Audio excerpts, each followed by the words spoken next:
বন্ধুরা, পনিরের রেসিপিতে অনেকেই খেয়েছেন, এরকম তো কি খেয়েছেন? অবশ্যই সম্পূর্ণ ভিডিওটা দেখার অনুরোধ রইল। দুর্দান্ত স্বাদের এই পনিরের রেসিপিটি অবশ্যই ট্রাই করুন। ঘরে থাকা সামান্য উপকরণ দিয়ে এই রেসিপিটি আমি আপনাদের সাথে শেয়ার করছি। নিয়েছি 250 গ্রামের মধ্যে থেকেও একটু বেশি পনির। এবার পনিরটাকে আমি চাকুর সাহায্যে টুকরো করে পিস করে নিলাম।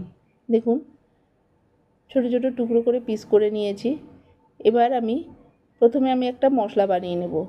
মশলার মধ্যে দিচ্ছি কাঁচা লঙ্কা, ঝালটা আপনার মতন দেবেন, আর আদা, আর কিছু দেব না, দিয়ে এটা মিক্সিতে পেস্ট করে নিচ্ছি।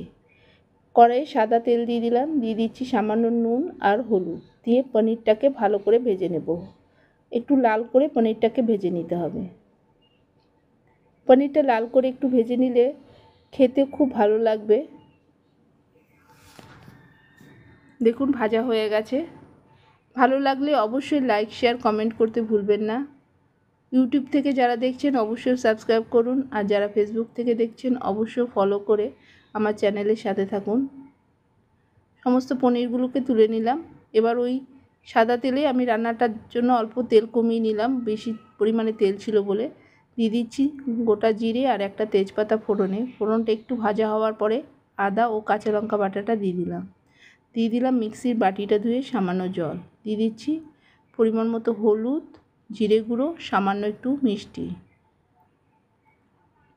দিয়ে ভালো করে আমি মশলাটাকে কষিয়ে নেব। ঢেকে ঢেকে কষিয়ে নিতে হবে। আর নুনটা দিয়ে দিয়েছি, দিয়ে ভালো করে ঢেকে ঢেকে কষিয়ে নিলাম।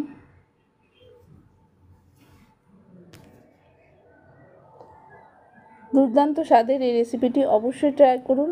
ভালো করে কষে যাওয়ার পরে এরপরে আমি পরিমাণ মতো জল দিয়ে দিচ্ছি। আজকের রাতের রেসিপি এই পনিরের রেসিপিটি আমি আপনাদের সাথে শেয়ার করছি।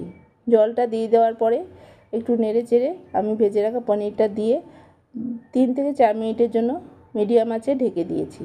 দেখুন, ফুটে উঠেছে।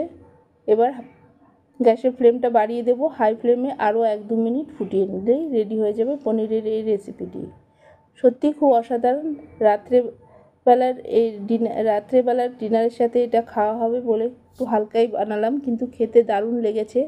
অবশ্যই আপনারা ট্রাই করুন, খেয়ে দেখুন। ভালো থাকুন।